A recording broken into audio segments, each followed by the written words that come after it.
Wow,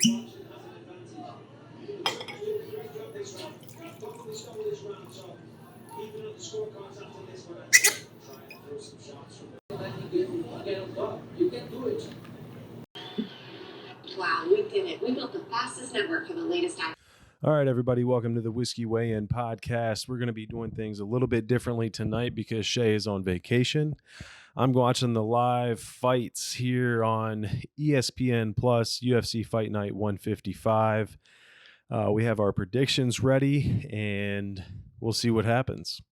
All right, so the first fight has wrapped up.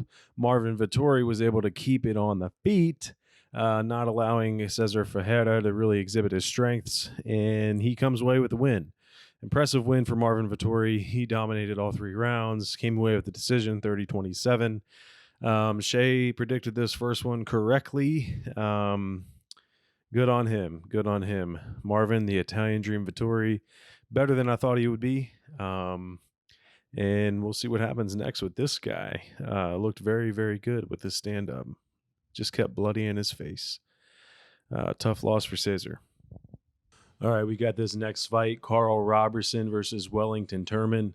I have Wellington picked. I think that if it goes to the ground, Wellington's going to submit Carl, but we'll see. If it's stand-up, then Shay's prediction might be correct, and it might go to Carl Roberson. Carl could knock out Wellington, but we don't know a whole lot about Wellington. He's a plus 70 underdog and strong submission game, though. He's fought a lot of fights. I think right now he might be 15-2.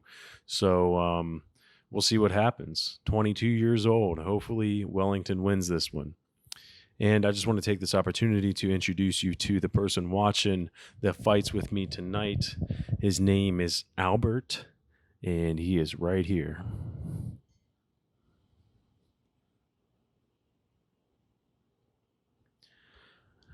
Yeah. It's my cute baby boy. That first fight took a lot of energy out of him. I think he's trying to relax right now, so I'll try to be a little bit quieter. All right, next fight starting now. All right, we don't have the official decision yet, but man, am I impressed with Carl Roberson. I know that Wellington Turman's only 22 years old, but he is quite a fighter, quite a submission specialist. He went after multiple submissions, most notably in the 3rd round when Carl was pretty tired. Had a couple choke attempts, and they didn't pan out. Some of them came really close. I think Carl Roberson's submission defense really improved after losing to Glover Teixeira, and he had excellent ground and pound, excellent stand up, but these guys spent most of their time in the clinch, grappling, and on the ground.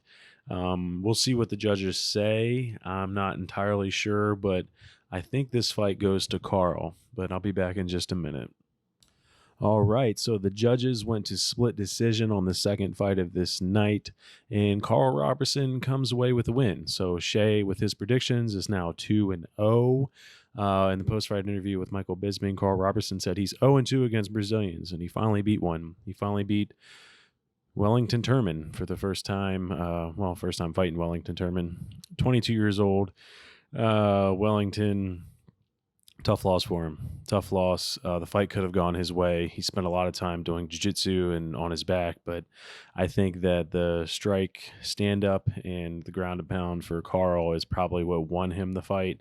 There was a close chokeouts in the 3rd round and came to a near TKO opportunity for Carl, but he didn't take it there at the end, but he came away with the win anyway, so...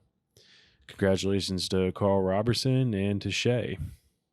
Let's see what Albert thinks about this. Albert, what do you think, buddy? What's going on? Huh? Yeah, he doesn't care. He doesn't care about Shay's record. All right, let's catch this next fight.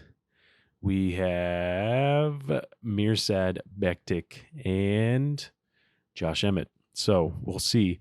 I have Mirsad for this, and Shay has Josh Emmett. Mirsad is the favorite on this one. So let's see what happens, baby. I just wanted to do a quick little bit on Aspen Ladd. If anybody watched the weigh-in, you could see that she was struggling. Looks like she was having muscle spasms or something during that weigh-in. They had a curtain in front of her. She looked really pale. It did not look good. I know that there's a lot of criticism when it comes to these weight classes and some of the restrictions. And so I hope that she's able to be 100% tonight.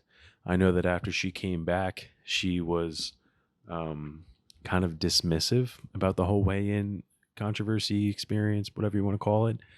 But I hope she's okay.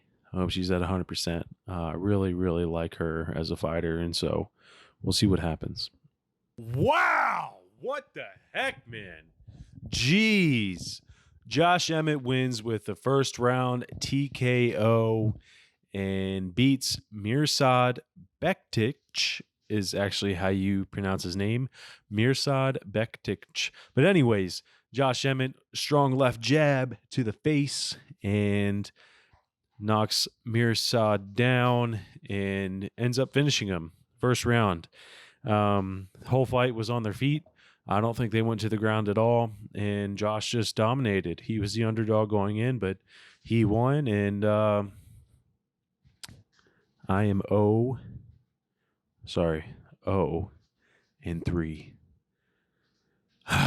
Wow. Yeah, Shay picked Josh Emmett too, so yeah, we'll see what happens. I thought Mirsad would bring a lot more to the table with the stand-up, but I was wrong, so sorry.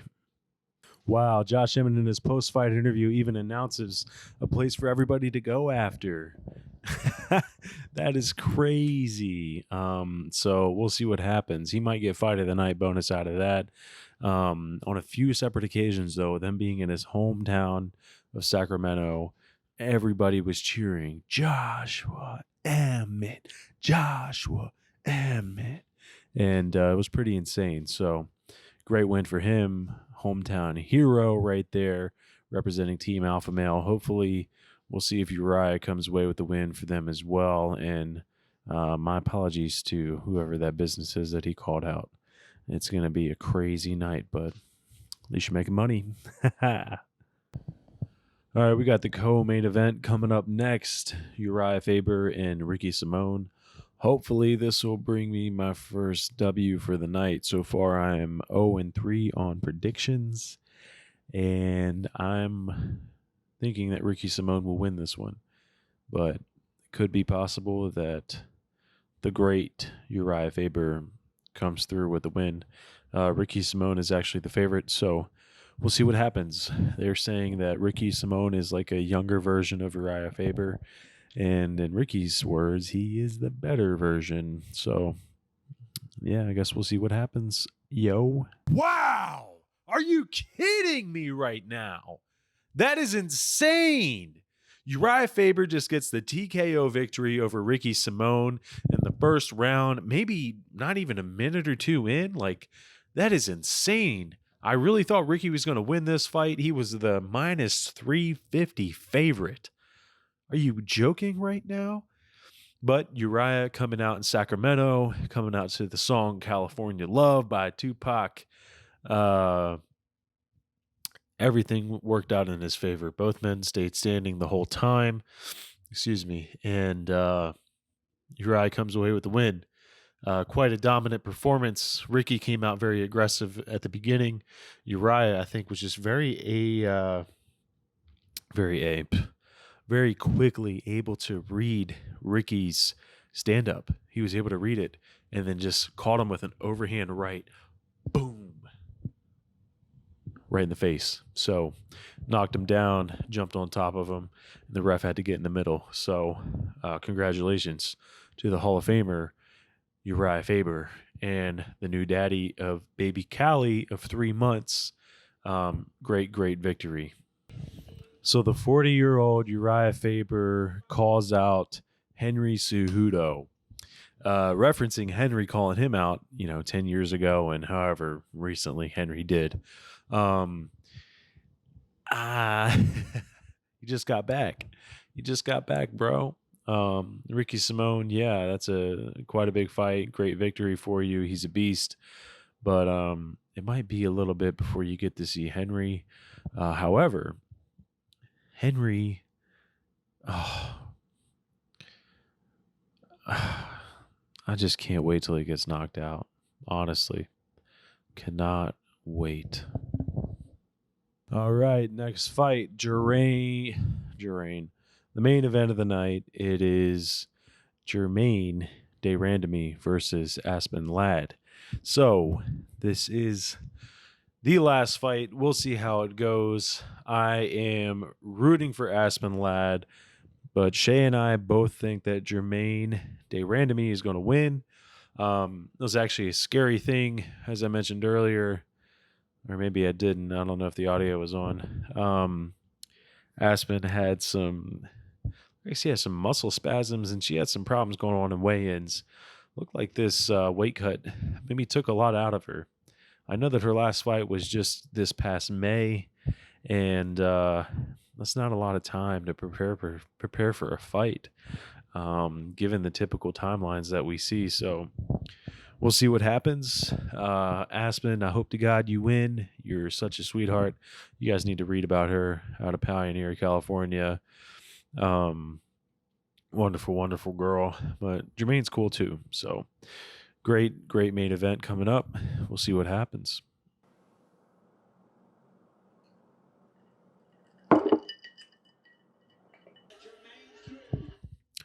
All right. Herb Dean.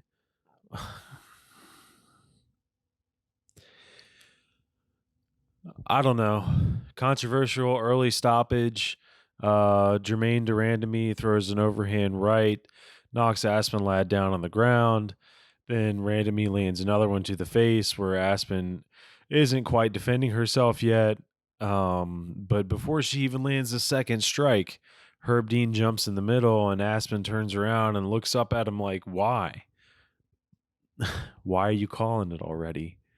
I don't know what would have happened if he didn't call it early, but it's so frustrating that this has to happen, man. It's just terrible, you know? Same thing happened with the Ben Askren and Robbie Lawler fight. Robbie got choked out, but no. Robbie was fine. Don't give me that whole freaking narrative about him releasing the choke and then him coming back to life. It's whatever. It's one of the worst things about this sport. It's really bullshit. These girls work so hard for months and months and months.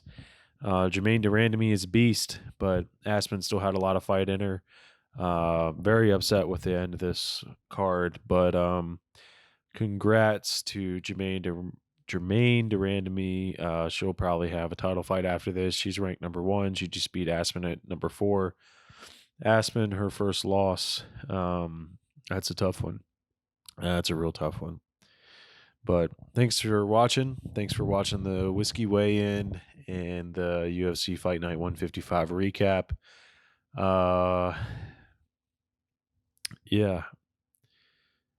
Kind of ending on a sad note, but oh well. Otherwise, great fight night for Team Alpha Male, and bet you those guys are partying.